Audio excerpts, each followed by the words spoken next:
Na continuando inspeksyon del Task Force Dormitory na mga boarding house y dormitorio na syudad bajo na jurisdiksyon del Bureau of Fire Protection, ya descubri cuantos mga violasyon a cuantos edifisyo. Mayoría según del mga boarding house, nuay el se llama illumination, congested el lugar y nuay mga exit markings. Este ta contribuí en tal caso, tiene incidente de quema haber pronto puede sale el mga ocupante del edificio. A según con el District Fire Marshal del BFP Fire Chief Inspector Clincha, tadale el mga inspector notice con el dueño y tadale bastante tiempo para cumplir. Si falla cumplir con el cosa tarikiri el BFP, tiene que recomenda el BFP na LGU para el suspensión de licencia del mencionado boarding house.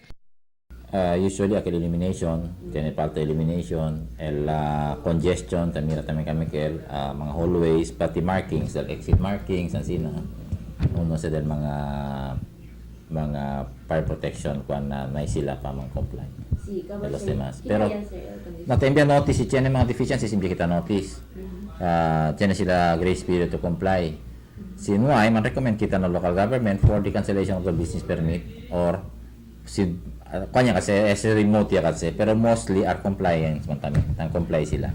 Actualmente en cancela más de 40 boarding houses, ella puede inspection el personal del BFP junto con el personal del City Health Office, City Engineers Office, City Licensing Office, City Treasurer's Office y PNP. Según con Fire Chief Inspector Clincha, no debe según rekuhi o ahunta mga flammable materials como mga papel y plastic na mga boarding house.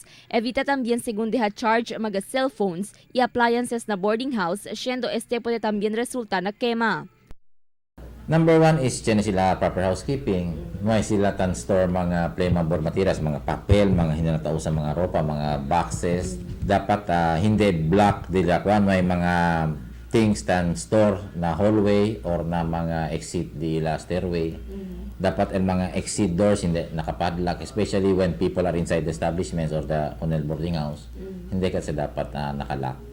Na records del BFP, grande número de mga boarding house y dormitorio puede encontrar alina San Jose y Baliwasan, onde locaw cerca mga grande universidad y colegio. Según na BFP, para este año talina 134 boarding house, ella puede sila man issue mga Fire Safety Inspection Certificate. Crystal Almonia, Dateline Zamboanga.